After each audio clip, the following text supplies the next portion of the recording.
네, 여러분 안녕하세요. 중독TV입니다. 오늘은 논문 공부 15번째 시간입니다. 제목은 An extract of the Chinese herbal root kuju reduces alcohol drinking by heavy drinkers in a naturalistic setting.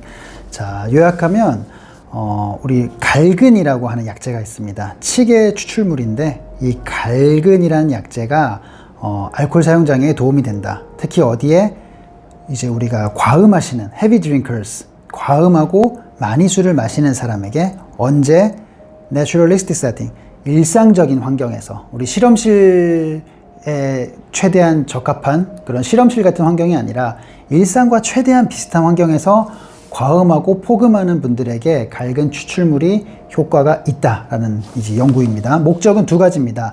짧은 기간의 갈근 추출물 복용이 과음주자들에게 음주를 줄이는 효과가 있을 것인가. 두 번째, 음주를 자유롭게 할 수 있는 환경, 내추럴리스틱 세팅이죠. 이 환경에서 음주 패턴이 어떻게 영향을 받을지, 그리고 이 약물은 과연 안전할까라는 평가를 하고자 함입니다. 연구 방법입니다. 연구 방법은 14명의 지원자가 있습니다. 사람이 많지는 않죠. 14명의 지원자인데 자격 기준, 제일 대표적인 거는 이제 DSM-5 기준으로 DSM-4, 지금은 5죠. 4 기준으로 의존에 해당되는 디펜던스에 해당하는 환자 중에서, 그리고 특히나 음주량이 일주일 평균 25잔 가량, 그러면 하루에 한 5잔, 이제 5잔 이상이고, 이거를 우리가 이제 한국인 기준으로 소주나 이런 걸로 환산하면 한 반병 이상, 반병에서 뭐 한 병 이상은 최소한 매일 이제 이 정도는 드시는 그런 분들에게 해당된다고 할 수 있겠습니다. 자, 이제 이 연구를 어떻게 했냐면 갈근과 플라시보, 약물은 두 개 있습니다.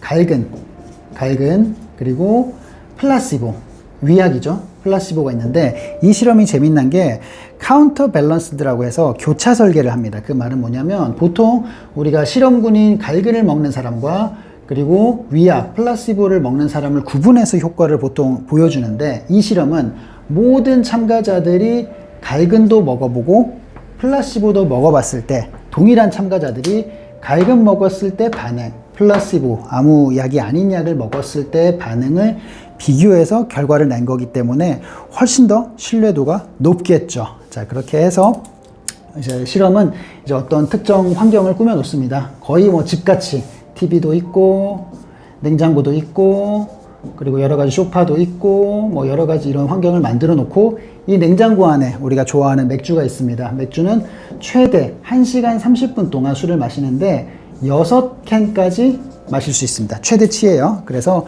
이 맥주를 마시는 조건으로 이제 실험을 했습니다. 자, 연구 결과를 한번 보도록 하겠습니다. 8가지 정도 항목이 있는데요. 그 항목을 우리가 여기 한번 제가 작성을 해 볼게요. 첫 번째 항목, number of drinks consumed, 마신 양입니다.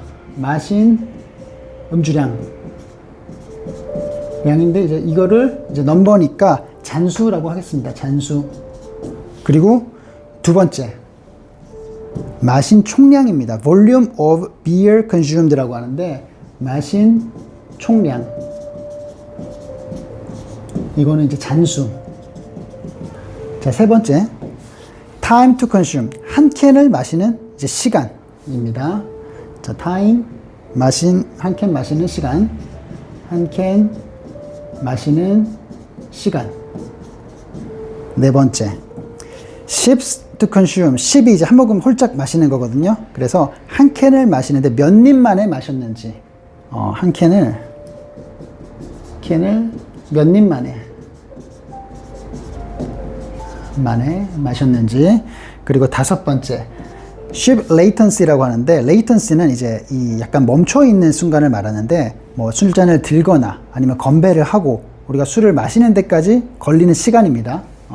이게 술잔을 들고 마실 때까지 걸리는 시간.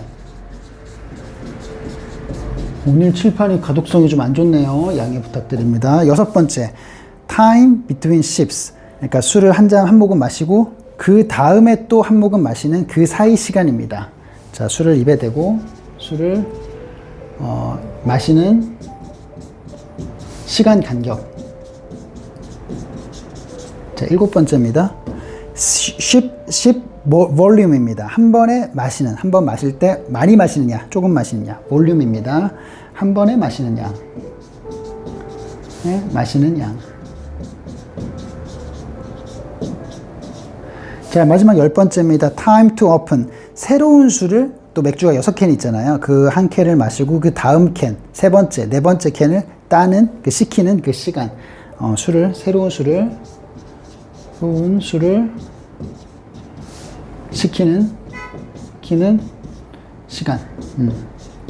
자, 이렇게 10가지가 있는데, 자, 이제 이게 우리가 보통 술을 조절한다, 뭐 이렇게 술을 조절 못한다 라는 것들이 음주량과 음주 속도에 굉장히 많이 민감하게 반응을 하는데, 그 부분을 굉장히 디테일하게 10가지 항목으로 구분을 한 겁니다. 충분히 이해가 되실 거예요. 자, 그러면 10가지 항목 중에 어떤 게 어떨수록 좋은지를 이제 판단을 해보면, 마신 음주 잔수는 당연히 적을수록 좋겠죠. 적을수록 좋은데, 그리고 마신 총량 당연히 적을수록 좋겠죠. 그리고 한 캔 마시는 시간은 길수록 좋겠죠. 조절을 잘하겠죠. 한 캔을 마시는데 몇 입 만에 마셨는지는 당연히 많을수록 좋겠죠. 많을수록. 그리고 5번째, 건배를 하거나 술잔을 들고 술을 마시는 데까지 걸린 시간. 건배하고 바로 마시는 것보다는 당연히 마시는 데까지 시간이 좀 많이 걸릴수록 절제를 잘 하겠죠. 그리고 술을 입에 대고 마시는 시간 간격, 당연히 길수록 좋겠죠. 그리고 한 번에 마시는 양은 당연히 적을수록 좋겠죠. 원샷 크게 많이 해버리는 것보다 조금씩 마시는 게 좋겠죠. 새로운 술을 식히는 시간은 당연히 길수록 좋겠죠. 자, 이런 상황에서 우리 갈근의 효과가 어느 부분에 효과가 있는지를 이제 판단을 해볼게요. 자, 1번, 마신 잔수는 효과가 있다고 합니다. 두 번째, 마신 총량도 효과가 있습니다. 그리고 한 캔 마시는 시간은 따로 별도로 유의미한 효과는 없었습니다. 네 번째, 한 캔 마시는데 몇 입 만에 마셨느냐, 효과가 있다고 합니다. 그리고 5번째, 건배를 하고 술을 마시는 데까지 걸리는 시간이 길수록 좋은데 이것도 크게 효과가 없다고 합니다. 그리고 술을 입에 대고 마시는 시간 간격도 큰 차이는 없었습니다. 그리고 술을 한 번에 마시는 양은 효과가 있었습니다. 그리고 새로운 술을 따는 시간도 딱히 큰 효과는 없었다고 합니다. 이게 90이 아니라 6, 7, 8이네요. 8가지 항목입니다. 10가지 항목이 아니라. 그래서 총 8가지 중에서 4가지는 유의미한 효과가 있었고 4가지는 큰 차이가 없었다라는 게 이제 우리가 밝혀진 사실이고, 자, 이걸로 토대로 이제 고찰을 해봤을 때 갈근이 음주 욕구를 직접적으로 억제하기보다는 한 번 마실 때 천천히 적게 마시도록 유도함으로써 전체적인 알코올 섭취량을 줄이는 데는 뚜렷한 효과가 있었다라고 평가합니다. 그리고 우리가 두 번째로 알아보기로 한 약물 부작용은 따로 없었습니다. 그래서 추후에는 이제 약물을 보통 약물 독성 때문에 약물 복용에 굉장히 조심스러워지고 꺼려지는 임산부라든가 청소년들에게 갈근의 효과를 검증하는 것이 의미 있을 것으로 기대된다고 저자는 말하고 있습니다. 마지막으로 올리오 의견입니다. 갈근이 확실히 음주를 억제하는 브레이크 역할, 우리 이제 뇌 중추보다는 내 뇌 중추가 일단 살아있는 상황에서 브레이크 역할을 할 수 있다는 것을 우리가 배울 수 있었고, 술을 마시는데 내 습관이 이걸 토대로 어떤지를 파악할 수 있고, 만약에 우리가 술을 조절하기 위해서 혹은 음주 습관이 내가 개선되었는지 아닌지를 확인하기 위해서 어떤 부분을 체크해서 내가 이전과 달라진 게 확실히 뚜렷하게 있다면, 그래도 내가 조금 나아졌구나, 그렇지 않다면 아직까지는 크게 나아짐이 없는구나라는 거를 판단할 수 있는 매뉴얼로 참고할 수 있을 것 같습니다. 자, 오늘은 어쨌든 갈근에 대한 음주량을 줄이는, 그것이 우리 몸에서는 차로 비유를 하자면 브레이크, 확실히 좀 제동을 잡는 갈근의 역할을 실질적인 잘 짜여진 연구를 토대로 확인할 수 있었습니다. 오늘 공부는 여기까지 하겠습니다. 감사합니다.